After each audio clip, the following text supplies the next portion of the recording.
From the station working for you, this is Good Morning Indiana, streaming now. It's Wednesday, November 4th, and right now on Good Morning Indiana. Can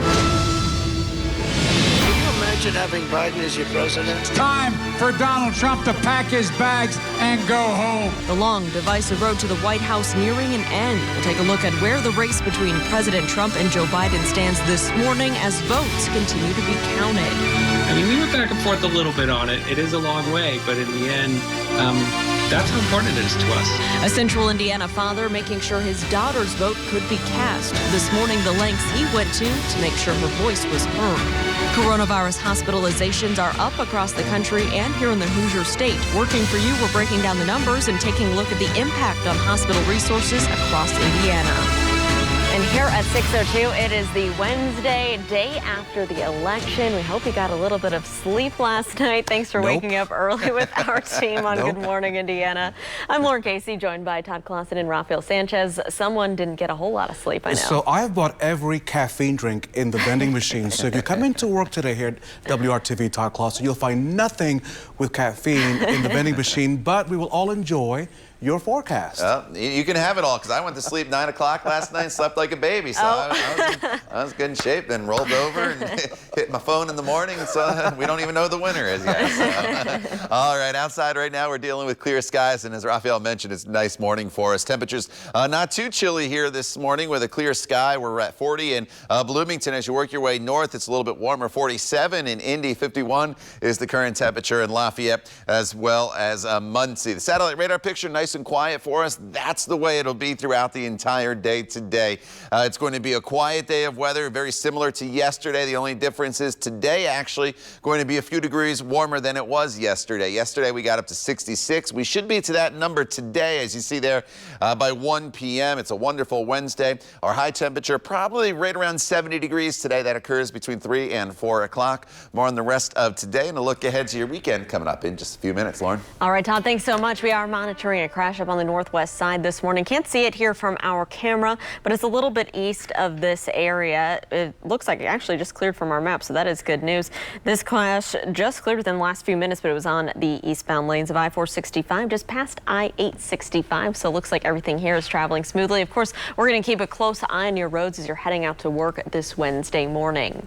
So this morning, Rafael, votes, they're still being counted. A lot of votes still being counted as we wait to learn the results of the presidential election. As of this morning, President Trump has 213 electoral votes. Democrat Joe Biden has 225. Here's a look at ABC's live map tracking all of the results. As you can still see, we're still waiting for results from several states. The most anticipated being, of course, Pennsylvania, Wisconsin, Michigan, Nevada. There's a number of states we're waiting for. Now, Indiana was one of the first states to announce its results. As expected, President Trump won the state with 59% of the vote. It was also a good night for Republicans in the state, with the GOP winning some key races. Governor Eric Holcomb won re-election, earning 58% of the vote so far, fending off Democrat Dr. Woody Myers and Libertarian candidate Donald Rainwater, both of whom criticized Holcomb's handling of the pandemic. The GOP also winning the Attorney General's race. Former Congressman Todd Rokita beating former Evansville Mayor Jonathan Weinzappel with 60% of the vote. Rokita will now take over for current Attorney General Curtis Hill, who lost in the primaries following sexual misconduct allegations, which he denied. The time now is 6:05, and one big race has yet to be decided this morning right here in our state. The 5th District Congressional seat, it is still up for grabs. At this hour, Republican Victoria Sparks is ahead of Democrat Christina Hale. WRTV's Kelsey Anderson joins us live this morning with the latest on this race. Kelsey, good morning. Hey, good morning, Rafael. So that race, it's just too close to call right now, with 84% of the votes here in the 5th District being counted and more votes to be counted today, both in Hamilton County and in Marion County, those absentee ballots. So a reminder that the 5th District is being closely watched nationally because the outcome of this race will impact partisan control of the U.S. House of Representatives. Right now, Sparks has a very small lead in the race. She took the stage last night with the outgoing Representative Susan Brooks saying she is confident she will win. So we know we're still counting the vote, but we feel that we're on a good track to win. And we're going to talk to the media tomorrow with final results. But I'll tell you, we have a lot of politics. We have to start working on policies. So Christina Hale also released a statement last night saying it's too early to call the race, saying, quote, there are still tens of thousands of mail-in ballots in the 5th District that have not yet been counted, particularly in Marion and Hamilton counties, where we have done a significant amount of voter outreach over these past few months. This race is not over and will continue to monitor vote totals before making any formal announcements. So in Marion County, we know that they got about 80,000 of those absentee ballots counted yesterday. That's only like a third of what they received. So we don't think that they'll have those final results until probably Thursday. Same thing in Hamilton County. They think that either late today or early tomorrow morning is when they will finally be done counting those absentee ballots. Of course, we'll keep you updated on this 5th District race. Reporting live, Kelsey Anderson, WRTV. Kelsey, thank you. The time right now is 6:07 on your Wednesday. Hoosier showed up at the polls in a big way. Nearly 2 million people voted early here, and in Marion County alone, more than 670,000 Hoosiers cast their ballots on Tuesday. And we spoke to some of the voters about why they felt it was so important to get out and vote this year. I mean, it's basically just making my future and the other people that's coming up behind me. I'm here mostly on the local level, not so much as the presidential level, because, you know, they just raised my property tax. So, you know, if I don't vote, I can't voice my opinion toward my local, you know, officials. The Edmund Pettus Bridge in 1965, when they beat Martin Luther King up and all the people that crossed the Edmund Pettus Bridge, that's what's bringing me here. And one central Indiana father went to great lengths to make sure that his daughter could vote in her very first election. I had the plan to vote by mail, but there was some sort of issue. I have no idea what it was, but I never got my mail-in ballot. Well, that was a major problem for 19-year-old McKenna Brown because she's a college student out in Iowa. But instead of accepting she would not be able to get home to Marion County to vote, her dad, David, made the drive out to the Hawkeye State, around 12 hours there and back. He says they hesitated a bit before deciding the long trip was worth it. I mean, we went back and forth a little bit on it. It is a long way, but in the end, that's how important it is to us. And so we're also very fortunate. I mean, we count our blessings, and we know we were able to do it. And I mean, McKenna was talking about she knows plenty of people at school that were further away or didn't have the resources. So we wanted to make it count for us. David says he's never missed an opportunity to vote in an election, and so he's glad he got to help his daughter start her own tradition of voting. Good for them. Yeah, he gets my vote for Dad of the Year. Yes, good job for to sure. him. Yeah, the time now is 6:09, and now turning to the latest on the pandemic right here in our state. State health officials report 2,951 new cases of COVID-19 between October the 28th and this past Monday. Since March, 188,066 Hoosiers have tested positive for the virus. State health officials also report 50 new coronavirus deaths. To date, 4,199 Hoosiers have died with the virus. Meanwhile, this morning, Indiana's hospitals are treating the largest number of COVID-19 patients. State health officials say 1,867 Hoosiers are hospitalized with COVID-19 as of Monday, the highest number reported since the state began tracking and reporting those numbers. The state's coronavirus hospitalizations as of Monday mark a 95% jump in Indiana's COVID-19 patients during the past month. Across the country, hospitalizations for the coronavirus topped more than 50,000 patients Tuesday. It is estimated that 70% of the hospital beds are currently full, and we want to note that only with COVID-19 patients accounting for just under 11% of those hospitalizations. Lauren, there's a new tool to help track any potential adverse effects of a COVID-19 vaccine once one becomes available here in our country, and all you need is your smartphone. This is called V-Safe. It's a new smartphone-based active surveillance program for COVID-19. The tool is a way for the CDC to monitor vaccine recipients for any health problems through text messages and online surveys in the first week after a person receives the vaccine, and then weekly thereafter for 6 weeks. If any adverse events are reported, that program will help submit a report to the U.S. Department of Health and Human Services.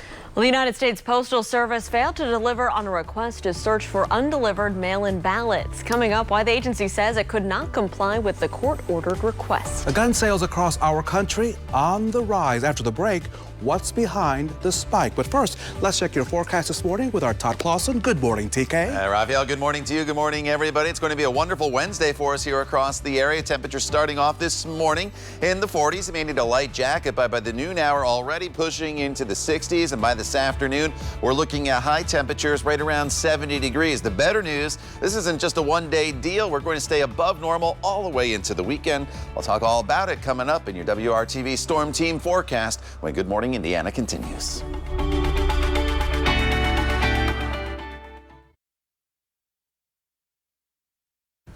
Welcome back. The time right now is 6:14. Here's a live look at traffic on the near east side of town. In the westbound lanes, we have a disabled vehicle in that left shoulder, as you can see there. Looks like the other lanes remain open at this time, and everything's still traveling about up to speed. We'll keep a close eye on this spot and let you know if there are any delays to slow down your commute. I know you will keep us posted on that. Thank you, Lauren. The U.S. Postal Service will be the subject of a court hearing today involving a ballot battle with a federal judge.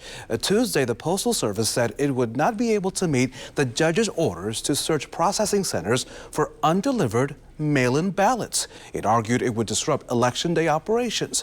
The judge accepted its response of conducting the sweep a few hours before the polls closed instead. However, the judge says it wants to discuss the Postal Service's initial lack of compliance with the court's order. Democrats are expected to retain control of the U.S. House of Representatives, and they're looking to expand on their majority. Democrats flipped 2 seats in their favor, both of those in North Carolina. Meanwhile, Republicans gained a seat in Florida's 26th and 27th districts. Both seats were open as the 2 GOP incumbents were not in the general election.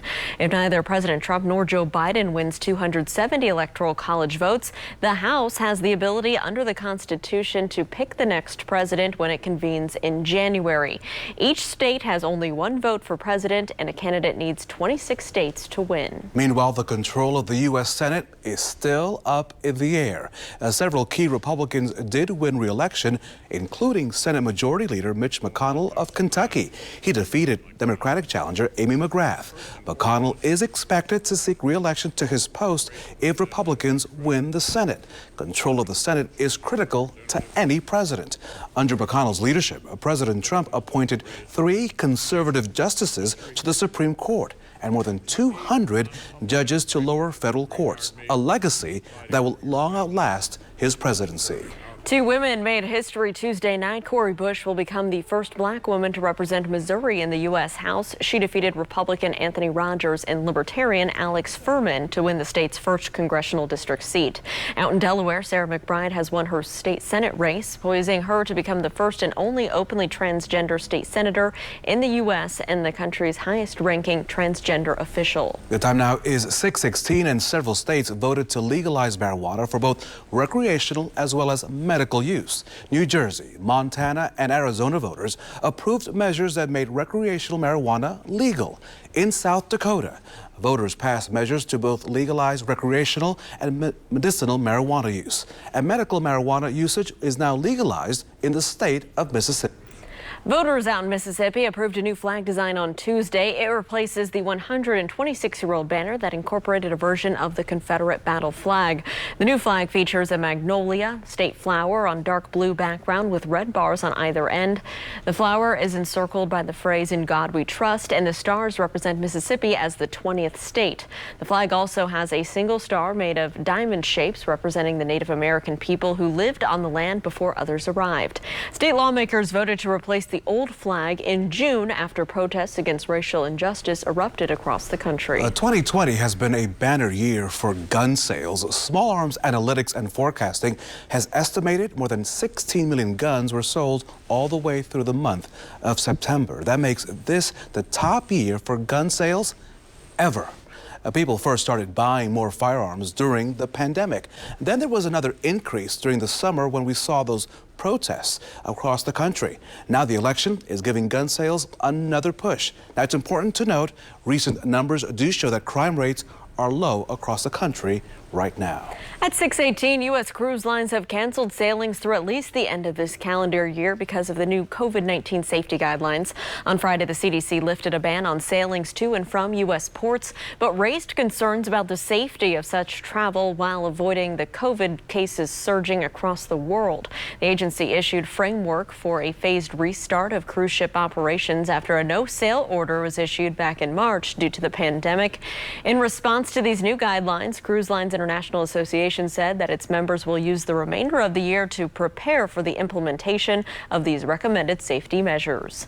At 6:19, let's check in with Todd in a great forecast for our week ahead. It really is, Lauren. If you can't get outside to enjoy the nice weather today, you have more opportunities here going forward. That is the good news. I know everybody's not on the same schedule, and the weather is going to remain above normal and pretty dry as well. Today's another great November day. We stay well above normal, as I mentioned. That's the other headline. And dry through the weekend. Once we get to late Monday into Tuesday, that's going to be the next chance of seeing some rainfall here across central Indiana. Now, temperatures this morning continue to run warmer than they were yesterday morning. You think back to Monday, we were in the 20s, and here we are in the 40s and 50s in many locations this morning. 14 degrees warmer than 24 hours ago in Lafayette. That puts your temperature at 51 degrees. We're at 49 in Martinsville, 47 in Indy. A little cooler as you work your way down into some southern locales. As we work our way throughout your morning hours, plenty of sunshine. The sun will start to brighten the sky here shortly. Sunrise officially not until after 7 a.m. But look what happens once that sun comes up. Temperatures steadily climb all the way up to 63 degrees by the time we get to the noon hour, and then we'll continue to warm from that point forward into the afternoon. The satellite radar picture is quiet. There's really nothing going on locally, obviously, and then off to our west, you see there's nothing really heading in our direction, with the exception of maybe a little bit of cloud cover for the day tomorrow. So where are we ending up for high temperatures today? Well, we're in the 70s for most locations. Marion over towards Hartford City, Gas City, maybe upper 60s, but still well above normal. 72 in Lafayette, as well as Frankfort and Petersburg, 71 Anderson.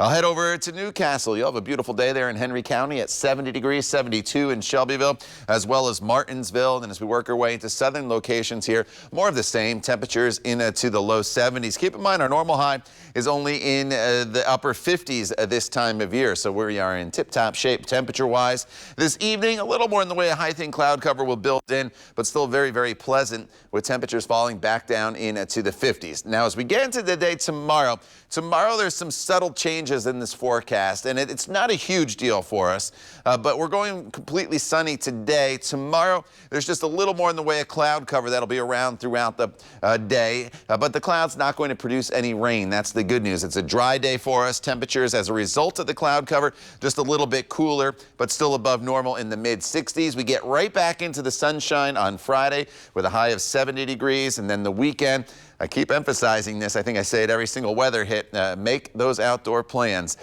First weekend in November, 70 to 73 degrees. Monday's nice as well at 74 before rain showers return to the forecast, Lauren, late Monday and then into the day on Tuesday. All right, Todd, thank you so much. Looking forward to a great weekend here across central Indiana. If you are heading out on the roads to work early this Wednesday morning, here's a look at traffic. We just had an incident clear here on the westbound lanes of I-70 near Rural Street and Keystone Avenue. It was blocking the left shoulder. Still looks like we have a vehicle there left over in the left shoulder, but emergency vehicles are gone from the scene, and it looks like all the travel lanes are open, so that's good news for your commute. Raphael? So Purdue's perfect start to their season will stay that way for another week. The Boilermakers won't be playing Wisconsin this Saturday. The game has been canceled because the University of Wisconsin's football squad is dealing with a rash of COVID-19 cases. The game will not be rescheduled and is now declared no contest. It will not count in the standings. Purdue's next game is scheduled for Saturday, November the 14th in West Lafayette against the Northwestern Wildcats. Black Friday coming up, where you may find the best deals this month so you don't waste your money. Check out that early sunrise. Can you see it? Oh, yeah. Check, that is beautiful. We live in a beautiful city.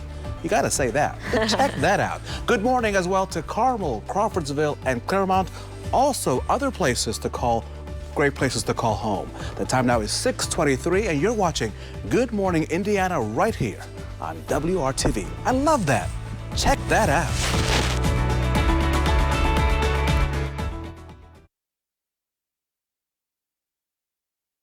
It is 6:25 on our Wednesday. Raphael, let's chat about what is trending at 6. It was so great to see so many people voting yesterday as we did our Election Day live coverage. Did you remember that, all those folks standing by voting?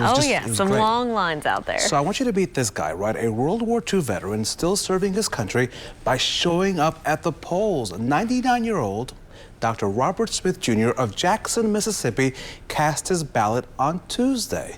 The son of a sharecropper waited with his son to submit an absentee ballot, recalling a time when he could not vote as a black American. Smith says voting is an experience that every American citizen should have, and we are glad that he was able to do so yesterday and join the millions of people who voted on Tuesday. Very cool, very special moment there. And take a look at this. A high school sophomore out in San Lorenzo, California has become known for dressing up as characters for his Zoom classes. Logan Hoftelling says it started in August when he dressed up as Phantom of the Opera, Thor, a pirate. Check him out. All to cheer up his classmates, of course, and the idea took off with his friends and teachers eagerly awaiting whatever he's going to wear next. And so he says his mom helps him come up with the different ideas for each costume, and Logan says he's glad he can spread a little happiness during this time. Lauren, I don't want to lie. When I'm broadcasting from my living room in Johnson County, you should do this. Behind my desk, I have all kinds of costumes. Okay. So tomorrow, let's try it. Let's see, around 5 a.m., ask me to change it up every half hour. Okay. Let's just see what happens. Okay, perfect. We'll see what the news director says. She's watching this morning. Good morning, Terry. And today will be a great day to enjoy the fall foliage. Todd Clausen, check this out. Take in this view from Carrie Black. This is the canal area in downtown Indianapolis. We'll keep sharing these beautiful seasonal changes right here in central Indiana. And Todd, when I'm done here, I'm taking my bike to someplace that looks like that. Yeah, you know, I encourage you and everybody get out there, Raphael, whether it's the canal, the Franklin Bike Trail, the Monon Trail, the Beeline down in Bloomington, or maybe a golf course. Just get outside, walk around the neighborhood. There's some leaves still on the trees, as you see there, and temperatures today are going to cooperate. It's a beautiful day for us here all across central Indiana. We are going to be completely quiet with radar in the center of your screen there. You see the temperatures this morning, not bad at all. We're in the 40s, and we are in the 50s. Muncie as well as Lafayette. So for the day today, we're going up to 70 degrees for your high temperature with the sunny skies. Those temperatures are very, very nice for us. And sunset later on this evening, Lauren, is at 5:39. Keep that in mind, though, if you do have those plans outdoors. It gets dark pretty early now this time of year. It does, Todd. Thank you so much. So instead of Thanksgiving night, some Black Friday deals, they are already happening. Consumer reporter John Matarese looks into when you may find the best deals this month so you don't waste your money. With no big sales in stores Thanksgiving night this year, the whole month of November will feature Black Friday sales. Now that sounds great, but when exactly will the best sales be? This was Black Friday pre-pandemic. This is Black Friday during COVID-19, where most of us will be shopping from home.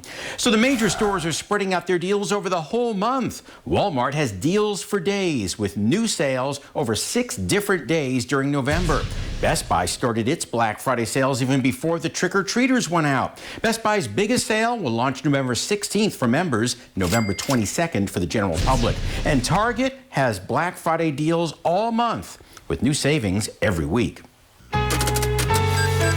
So from the Doesn't That Stink file, not knowing when to shop. It's no longer as simple as lining up on Thanksgiving night, with dozens of retailers staying shut on Turkey Day this year. Kristen McGrath of BlackFriday.com says buy the item you want when it shows up on sale. Then if they lower the price, ask for an adjustment.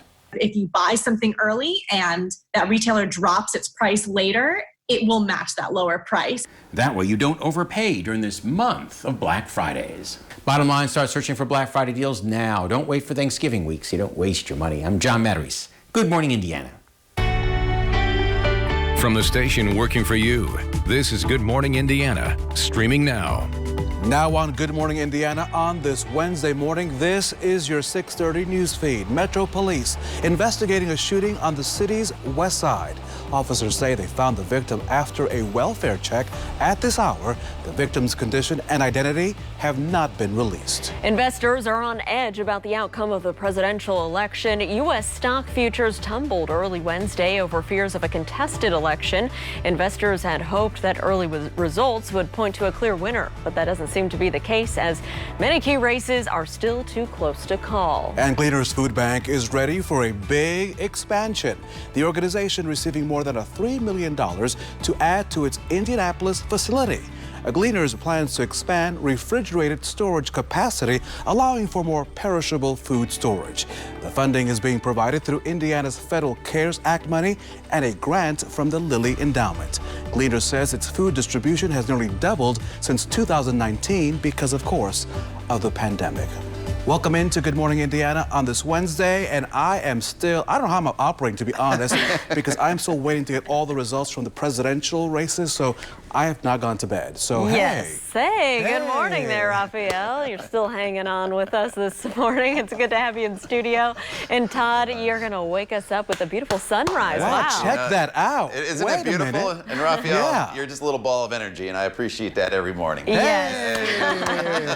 It is a beautiful sunrise out there, just like yesterday. Not a cloud in the sky. And this time of year, I'll try to show you this throughout Good Morning America, and I'll tweet it out as well. The sun comes up right behind the city skyline, makes it absolutely beautiful as we're getting off to a very comfortable start temperature-wise as well. 47 in Indy, 51 in Lafayette, 40 is the current temperature in Bloomington. So obviously need a light jacket here this morning, but throughout the day, the temperatures will moderate very, very quickly throughout the course of the morning and into the afternoon hours. Closest clouds way back in the Kansas City area. So throughout the day today, try to get outside, enjoy the warmth, enjoy the sunshine. We're in the 40s here through about 7 a.m. We'll quickly move through the 50s mid-morning into the 60s by early afternoon. Our high temperature should be right around 3-4 o'clock in the afternoon. And then even this evening, temperatures, Lauren, will be very pleasant as we'll sit in the 60s and then eventually after sunset into the 50s. All right, Todd, thank you. Let's take a look at traffic right now. If you're heading out on the roads, here's a look down on the south side. I-65 and I-465, the interchange down there, getting pretty busy, as you can see. Lots of headlights moving across your screen. Traffic overall is traveling about up to speed. Keep in mind, as you're traveling northbound on 65, we still have that ongoing construction at Keystone Avenue, although one extra lane has been opened up this week, so that is good news if you head through that area. We'll continue to keep an eye out for any crashes to slow you down this morning. The road to Democracy 2020 continues now at 6:33, and the counting will also continue to determine who will win the White House. This is all coming down to a few states. The election is unlike any other we've seen ever, being held during a pandemic and resulting in record mail-in and early voting as well as in-person voting. The turnout exceeding 100 million people. And Democrat Joe Biden addressed his supporters, expressing confidence that he will win, but also calling for patience as all those votes are being counted. I'm here to tell you tonight, we believe we're on track to win this election. And it ain't over till every vote is counted, every ballot is counted. Now, shortly after that, President Trump went on Twitter to claim that they're still trying to steal the election. Twitter flagged that tweet. President Trump has long claimed that fraud would occur, but election experts predicted this race would be close and that it would take time to count all the votes. Now, Good Morning America will have the very latest on all the races, including the race for president, coming up in just about 25 minutes. Take you back here to Indiana, Raphael. One big race here in central Indiana has yet to be decided this morning. Our own Kelsey Anderson is joining us live with the latest on the 5th District congressional seat that at this hour, Kelsey, is still up for grabs. Yeah, that's right, Lauren. And we want to remind you why this 5th congressional district spot is being so closely watched. And that is because this could give the partisan control of the U.S. House of Representatives, whoever wins this race. And again, it's just still too close to call. Unlike other Indiana races, the race for this spot, it's, again, too close to call, with about 84% of voters being counted and vote centers like the one here at the CCB continuing their counting today. Right now, Victoria Sparks has a very small lead in the race. She took to the stage last night with the outgoing Representative Susan Brooks saying she is confident she will win. So we know we're still counting the vote, but we feel that we're on a good track to win. And we're going to talk to the media tomorrow with final results. But I'll tell you, we have a lot of politics. We have to start working on policies. Christina Hale also released a statement last night saying it's too early to call the race, saying, quote, there are still tens of thousands of mail-in votes in the 5th District that have not yet been counted, particularly in Marion and Hamilton counties, where we have done a significant amount of voter outreach over these past few months. This race is not over, and we will continue to monitor vote totals before making any formal announcements. So in Marion County, we know that they counted about 80,000 absentee ballots yesterday. That's just a third of the total absentee ballots that they received. And then in Hamilton County, we know that they expect to be done either late today or early tomorrow morning. So again, it's just going to be a kind of a wait and see because, again, this race is very close. So we need to make sure that all those absentee ballots are counted in the 5th District. Reporting live, Kelsey Anderson, WRTV. That ballot count continues here in Marion County at 10 this morning. Kelsey, thank you so much. One race decided early on Tuesday was the race for Indiana governor. Governor Eric Holcomb easily beat out Democratic challenger Dr. Woody Myers and Libertarian candidate Donald Rainwater. Holcomb won 58% of the vote. Here's what he had to say following his big win to a second term. We have so much work to do, and I am flat out eager to continue to get her done. The governor will now focus on the upcoming budget session with the legislature, the economy, and the ongoing pandemic. The GOP also winning the Attorney General's office. A former U.S. Congressman Todd Rokita beating former Evansville Mayor Jonathan Weinzapple with 60% of the vote. Rokita will take over for the current Attorney General, Curtis Hill. As you may recall, Hill lost in the primaries following sexual misconduct allegations, which he denied. This morning, Todd Rokita's campaign says the Attorney General-elect watched the results from home. He tested positive for coronavirus after developing some symptoms. The campaign says Rokita is doing well and was exposed to the virus by someone unconnected to any campaign activities. And at 6:37 this morning, officials here in Marion County will resume counting ballots at 10 o'clock this morning. Hundreds of people worked late into the night going through thousands of ballots. According to the clerk's office, more than 110,000 absentee ballots have already been counted. We talked to some of the workers about why it's important to be a part of this process. My mother and father instilled in me at a young age the importance of voting. Too many people died, were arrested, and were holes that I might vote. So that's why it is important for us to get out and vote. Usually I would like to work at my polling place, but because of COVID, I didn't want to do that. And this way I'm only exposed to this one lovely, healthy, young graduate.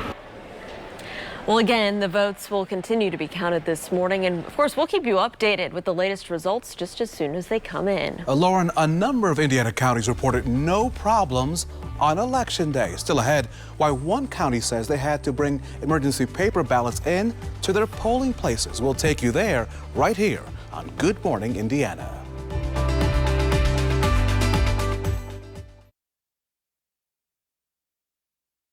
The time now is 6:41 and the results are in, and the Northwest Hendricks School Board will have two new members.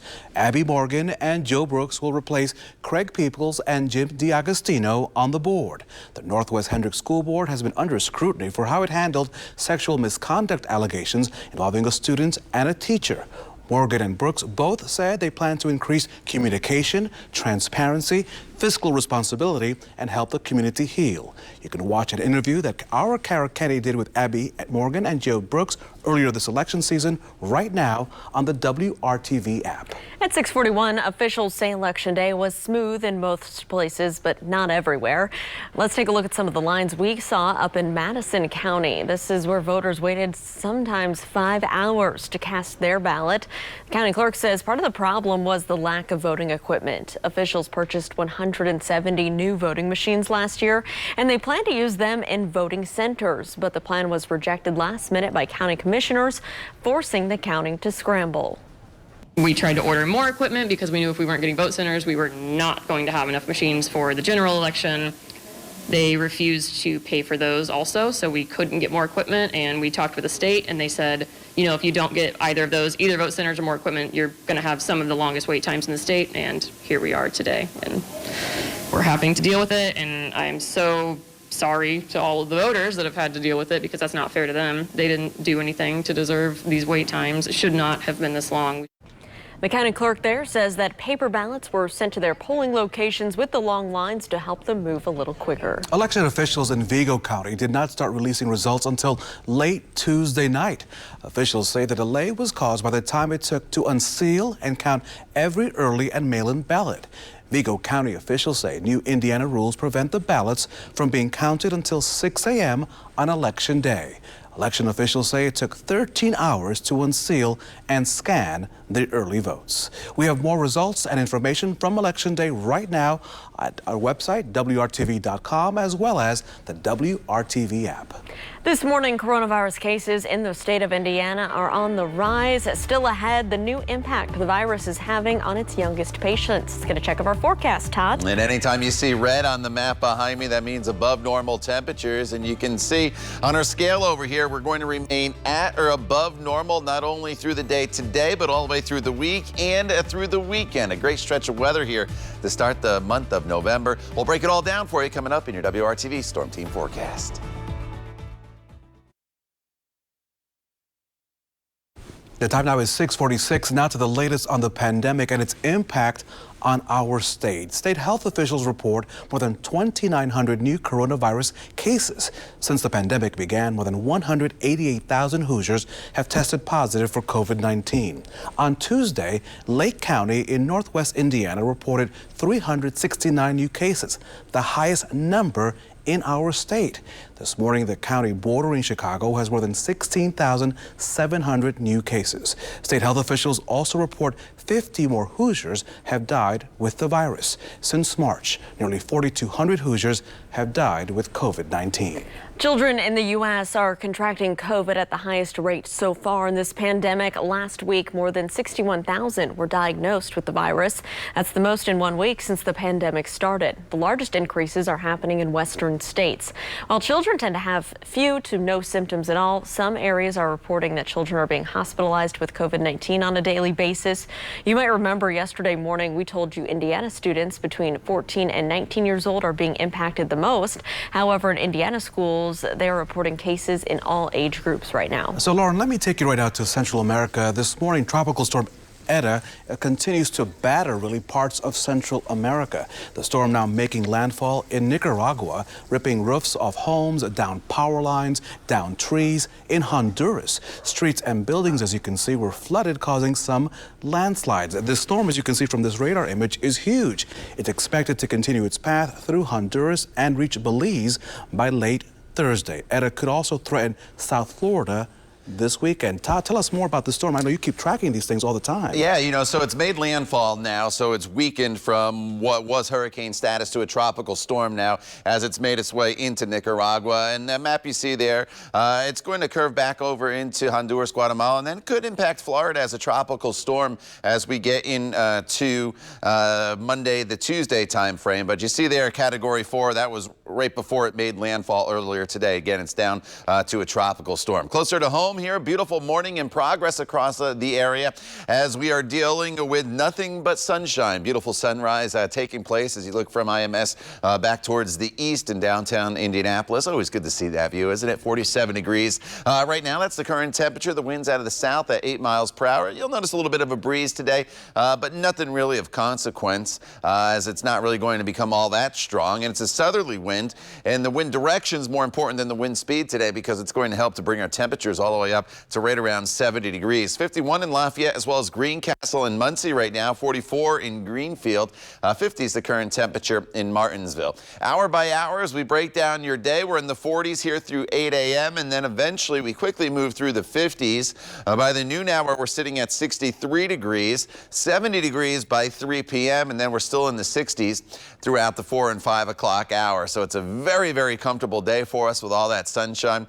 Try to get outside if you can here throughout the course of the day today. It's pretty quiet across all of the Midwest as we are dealing with quiet conditions, and that's why we're going to continue to see very mild temperatures over the next couple days with just a subtle change as we go into the day tomorrow. More on that in just a second, but again, 70s your high temperature here in Indy today, but locations to the south and off to the west probably getting up to about 72, maybe even 73 degrees later on today. Keep this in mind, sunset 5:39 here as we had the time change over the weekend, so it gets dark a little bit quicker. Temperatures will be in the 60s and eventually falling into the 50s here throughout the course of the evening hours. Now, when you wake up tomorrow morning, we're in the 50s in most locations. It's a pleasant start to our day, but tomorrow is going to be a little different than today in the sense that there's going to be a little more in the way of cloud cover around. I think the sun will peek through the clouds at times, and it's not a bad day because we're still into the mid to upper 60s tomorrow, but it's just not going to be completely sunny like the day today. And then as we look forward in your forecast, it's really a very, very nice stretch of weather. We get past a little bit of cloud cover tomorrow, and then Friday, Saturday, Sunday, and Monday. All those days will feature temperatures at least at 70 degrees for your high temperature, and even into the mid 70s for Sunday and Monday, with the next chance of rain not arriving in this forecast until late Monday, but the better chance, Lauren's going to be heading into the day on Tuesday. All right, Todd, thank you so much. We do have a traffic alert for drivers right now who take I-70 between Hancock County and the Indianapolis area. Take a look at this stopped traffic here. This is the westbound lanes near State Road 9 in Greenfield. We know this is part of a construction zone, so we're down to one lane in this area anyways, but no word on if there's a crash in here or if construction crews had to close another lane as well. But you can see it's not moving, and the backup extends between Mount Comfort Road all the way here past State Road 9. So just be aware of that. I would take Washington Street US 40 as a detour if you are coming in from the east side or parts of Hancock County. Of course, we're going to monitor this and keep you updated. Some doctors are concerned that this election is causing what's called election stress disorder. Experts say that politics are adding to the anxiety that many people are dealing with because of the ongoing pandemic. Stress related to elections is not unprecedented. One study found that 25% of college students experienced PTSD symptoms in 2016. Increased tensions could mean more people are feeling this right now. A certain percentage of those people are going to develop persistent anxiety disorders, PTSD, and so on. And you don't have to necessarily have like a one discrete trauma to develop PTSD. It could be just multiple little micro traumas. So there are several steps that doctors suggest for dealing with this so-called election stress. You should start your day maybe being thoughtful about how much political content you're watching. Isolation is increasing mental health problems, so you may want to talk with friends and then take time to exercise, maybe get a good night's sleep, or maybe even explore treatment options if necessary. We'll be right back with your day's top stories.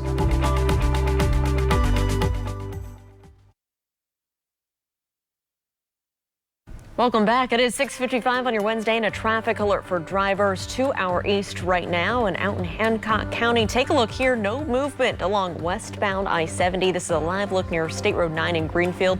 We know this is in the middle of a construction zone, but we haven't got word yet on why it's at a complete standstill. We know it's down to one lane through this area heading towards Mount Comfort Road, but just be aware of this. You'll want to avoid the interstate if you're in Hancock County heading towards Indianapolis this morning.